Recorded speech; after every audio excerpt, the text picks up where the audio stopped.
One of the major components that are very important when it comes to risk management is managing personnel and personnel security. Any business that operates has an influx of hires and fires or onboarding and offboarding of employees. So managing that security is really, really important, okay? Internal personnel are the closest ones to critical data. They're the ones that are custodians of the information, users of the information, and so on. So it's, they're the ones that need to understand, well, actually not need to, but do understand the controls that are in place. They're aware of what those controls are. They're aware of the flaws or the weaknesses. That's why inside facilitator attacks are pretty prevalent, right? If somebody wants to rob a bank, it means that somebody outside of the bank may not be aware of all of the different security mechanisms in place to protect the assets of the bank. But a bank manager or a teller might have much more visibility of that and can provide that information to an attacker so that they can exploit those vulnerabilities. So in order to ensure the integrity of information and assets, you want to implement something called segregation of duties. That's the whole basic concept. It takes two people to turn the keys to launch a nuclear missile type of deal, right? So one person doesn't have complete control. You need to make sure that their job descriptions are identified and documented correctly. And by the way, the access privileges and rights that a user has to systems should be based on those job descriptions. We call that RBAC, rules-based or role-based access control. Mandatory vacations. It's an interesting concept. I've actually seen this implemented in a few different environments, banks specifically, where they require their employees to take a vacation. What would be the purpose of that? The purpose of that would be to ensure that when somebody else comes in and takes over that job function, they can identify anomalies in documentation, anomalies in operations and procedures, etc. So somebody might be maybe writing themselves checks or providing a backdoor access to a system that they're not supposed to have. By forcing a mandatory vacation, you're obviously need to still fulfill the role of that employee that's on vacation, so somebody else can come in and fulfill that role. And in that process, they have visibility of what the previous employee was doing in the organization. Job rotation does kind of the same thing in that it requires a new individual to come in and perform the same function, but it's a little bit different than vacation because the previous employee is still doing a job, they're just in a different position. Least privilege access, very important as well. When you're onboarding employees, you make sure you need to define that employee's job responsibilities. Make sure you do whatever appropriate reference checks, whether they're financial or psychological or legal checks on an individual. Background checks, defining confidentiality and non-disclosure agreements. Especially if you have an employee dealing with a lot of intellectual property, it's important to define those non-disclosure agreements.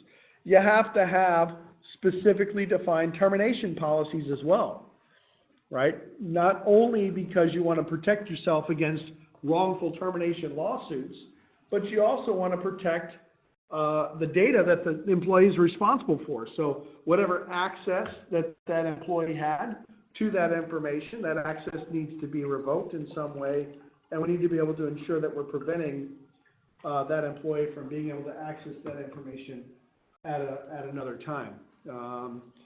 So you have to have specific termination policies. Job classification is really important because you can define the rules and the roles that individual has based on those job classifications.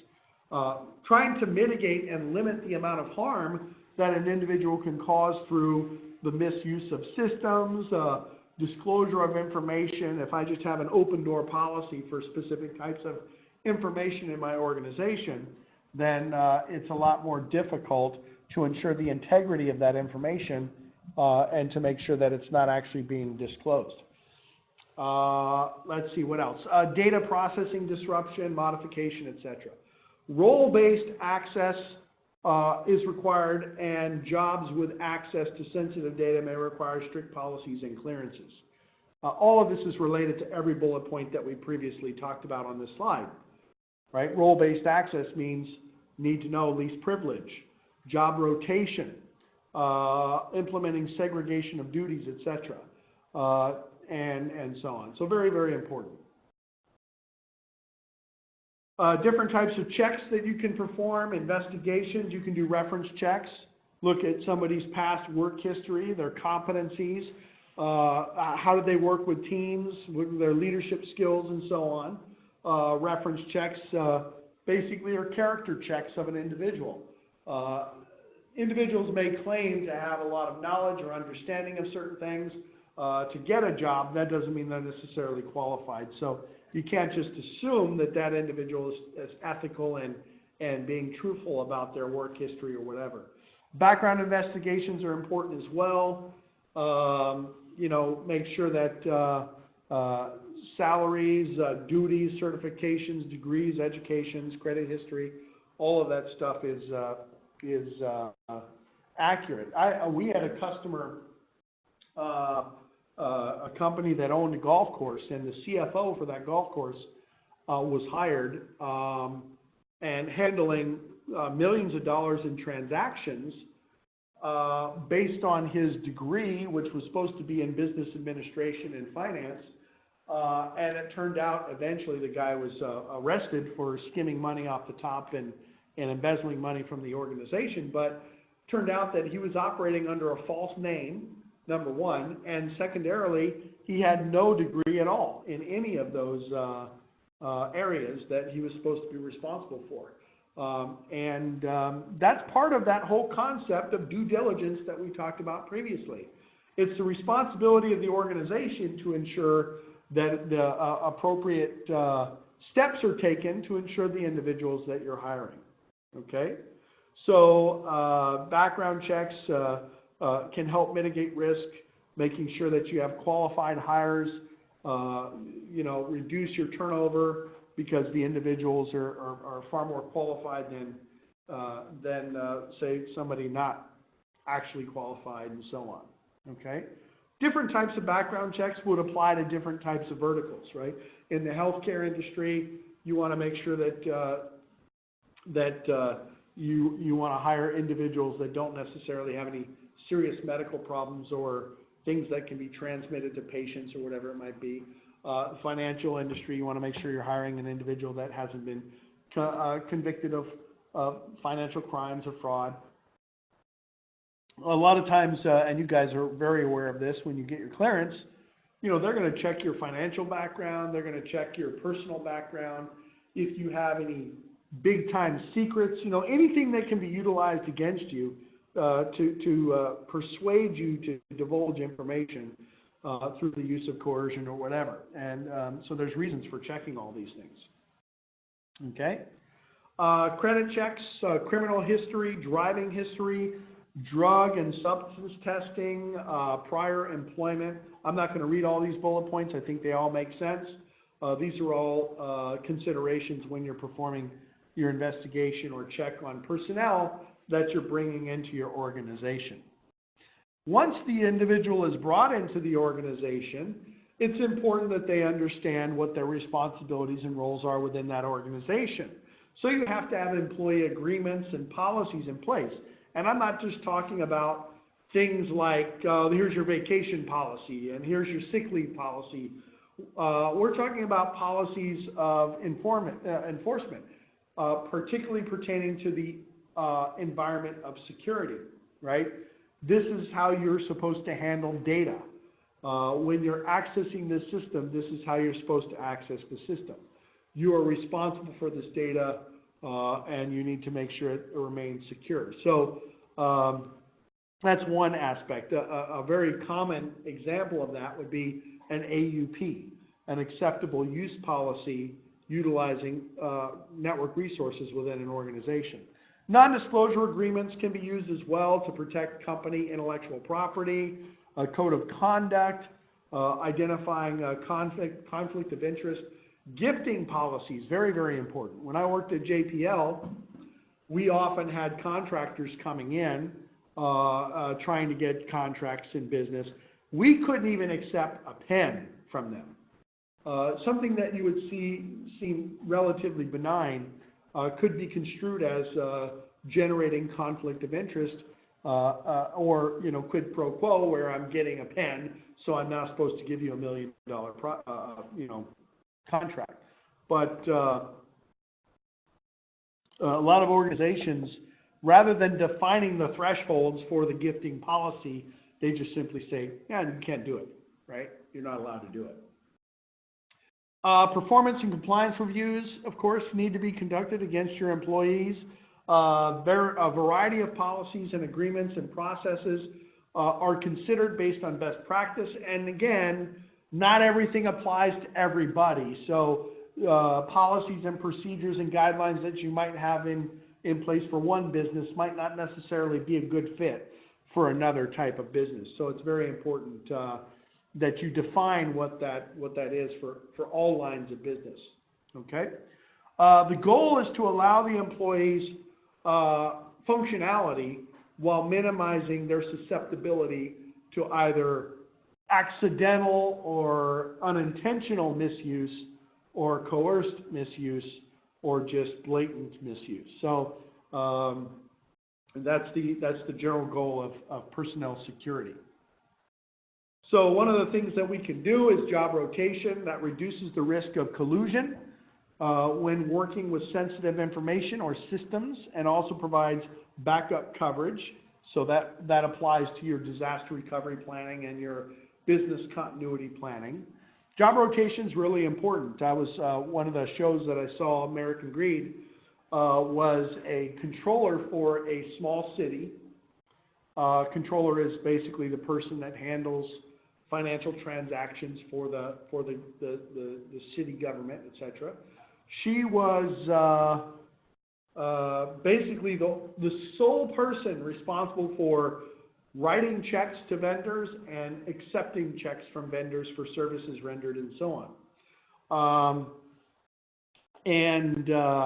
As such, she had complete control of how that money was handled. And it turned out she nearly bankrupted the city because she stole over $65 million over a span of, 10 years or so. By embezzling the money, because she was the one. Nobody else had that responsibility, and had somebody else had that responsibility, it would have been caught in just everyday function, right? Because the transactions would look fishy or whatever. That's eventually how she got caught, right? The city just decided to do an audit, a regular audit, not because of any suspicion. And all of the red flags went up at that point. So separation of duties, meaning don't give one person the keys to the kingdom. Make sure you split duties across multiple individuals, so that reduces errors, that reduces fraud, and introduces checks and balances. Your network management team is different from your server management team, is different from your security team, and so on. Now that adds complexity to the overall, goal of implementing security, but it also compartmentalizes the impact in case a breach occurs. Least privilege, need to know, mandatory vacations, we talked about those already. Okay? Not only, when we're talking about personnel, not only do we have to deal with the personnel that we're hiring or firing, we also have to deal with external vendors, contractors, and consultants. So pretty straightforward. Make sure you monitor the visitors. Make sure that they sign non-disclosure agreements. Identify how they gain access to the facility, how you can verify that access. Escort those visitors. Permanent visitors, you might perform a background investigation. A contractor that's there on a regular basis, you know, you might want to do more due diligence by investigating that individual more specifically, right?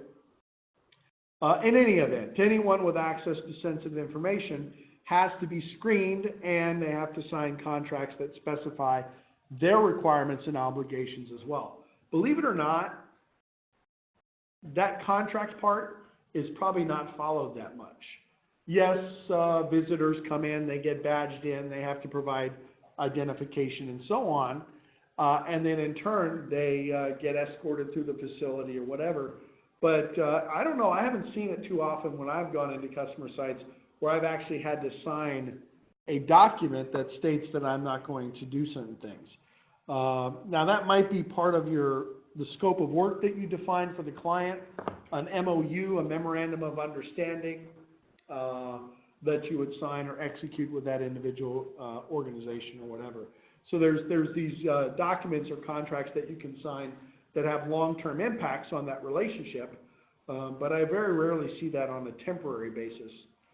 All right, so personnel security, again, something to consider when you're dealing with security and risk management. And that concludes this particular lesson.